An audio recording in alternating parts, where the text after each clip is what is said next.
I'm going to be answering your questions about the NYXI Wizard. Okay, so there's been loads of hype about the new NYXI Wizard controller, which is right here. And well, our video got so many questions and a lot of them were repeats, but I wanted to just make a separate dedicated video answering some of those questions because of course I'm still working on my full review, which we'll talk about in a minute. So let's crack on. So first up, we've got anyone who owns this, is it good? I want it to be good, but when he presses the A, B, X, Y buttons, it sounds so hollow and cheap. So let's just have another feel, shall we? And sort of look at those buttons. So this is the, the Wizard. And to be fair, I mean, there's a tiny bit of rattle, but I'd say that's probably coming from the triggers more than anything.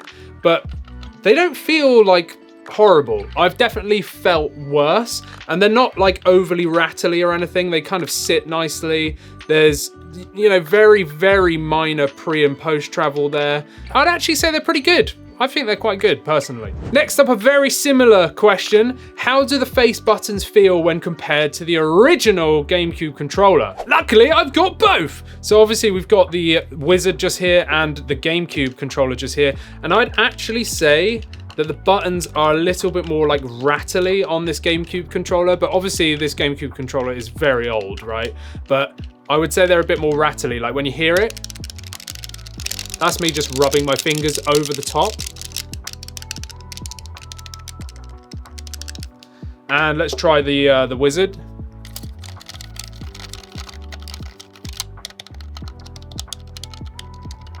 So I would actually say the Wizard is quieter, but I would say they're a little bit more spongy feeling. Next up, if we use the Switch menu settings to map buttons, do the paddles work like a normal button? That macro behavior is a deal breaker to me. So obviously if you've missed my first look of the Wizard, go and watch that because I go over the whole back paddle thing where these don't really act as like, dedicated buttons. They're more like macro buttons instead. So that question just there that said, can you map them in the Switch? I have tested this and no, I could not map them within the actual Switch. Next up, how are these when used as dual Joy-Cons for multiple people? Won't the shape hinder the ergonomics? Now, yes, this is something I had a concern about in the other video because, well, look at it. Yes, you can use these as actual Joy-Cons, but imagine trying to use that, it's okay,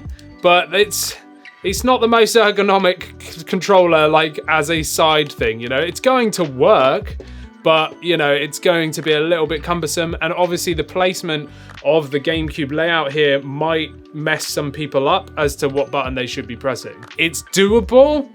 Should you?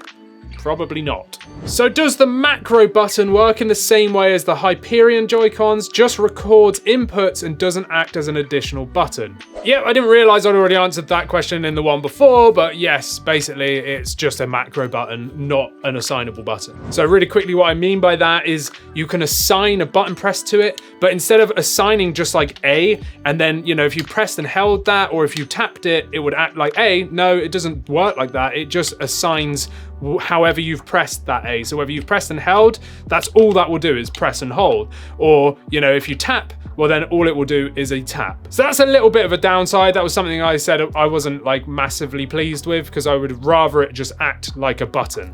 I want these, but is there a case that can hold the Switch and this? Because that's very important to me. Now, unfortunately, these make the Switch absolutely massive, and I don't think all the cases that I've got will fit this attached, because obviously with the Switch and everything on, this is huge. It's far larger than the Hori Split Pad Pros, which I had difficulty testing out with the different cases that I've got. So it might be possible. I've just received a new case which may fit it, but I haven't actually opened the box yet and tested it. So I will test that within my full review. So if you want the answer to that question, go out there and subscribe. Next up, good for Smash? Now this isn't going to be a quick answer because I have to tell you something.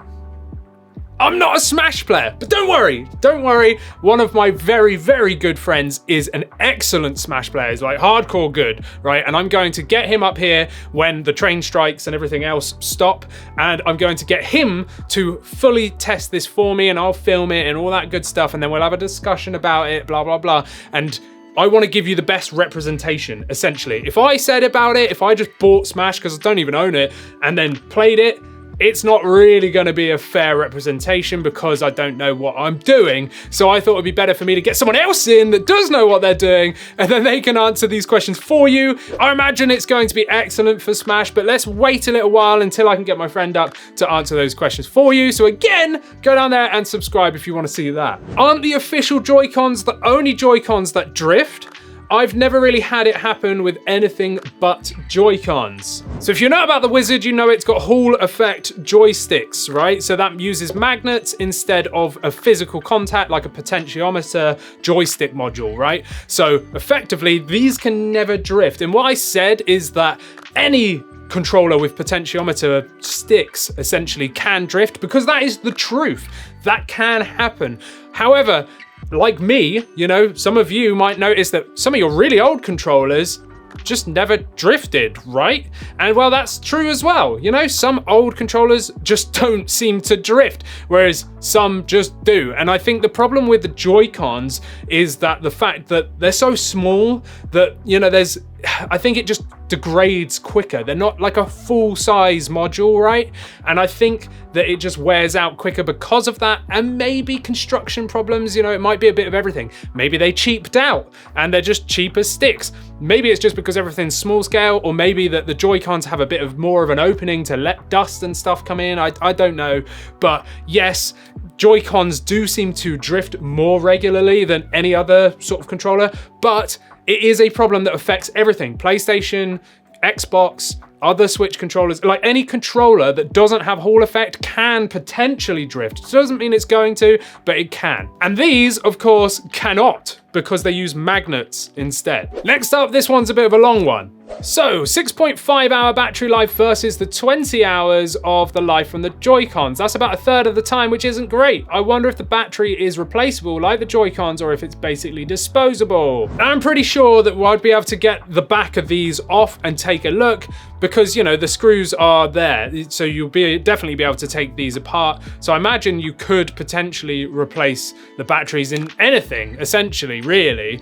But I haven't taken these apart yet. It might be something I do in the future to, you know, to see if that's possible. But yes, obviously they have much, much, much less battery life, but that seems to be the case, right? Even the Switch Pro controller has an insane battery life, and every other controller I've ever been sent just, you know, it just sucks in comparison. For charging, why didn't they just copy Nintendo and make the centerpiece the means to charge? If you needed to charge both at the same time, would you need to plug in the cable at the bottom of each controller whilst undocked? If so, that's pretty inconvenient. Now, I don't really know what you're getting at there, just because the actual thing that comes with the Switch, this is incredibly dusty, so I apologize, doesn't have a charge port on it. So, you know, you can't charge the Joy-Cons with this. You know, you have to charge the Joy-Cons independently, unless you've got a Joy-Con charging dock like I have. But of course you can charge these on the Switch, so dock them on the sides of your Switch, chuck it in the dock, and they will both charge. You don't have to charge it with these, but it is a possibility. So you can charge with the USB-C, or you can just dock them and charge it that way. No analog triggers, which not a huge deal for most Switch games, is still not ideal if you have a GameCube or want to have the full-blown experience emulated on a computer. Yeah, I get what you're saying, but these are designed for the Switch, right? The PC is not in NYXI's mind. They are literally designing this as a Switch product. It's marketed as a Switch product,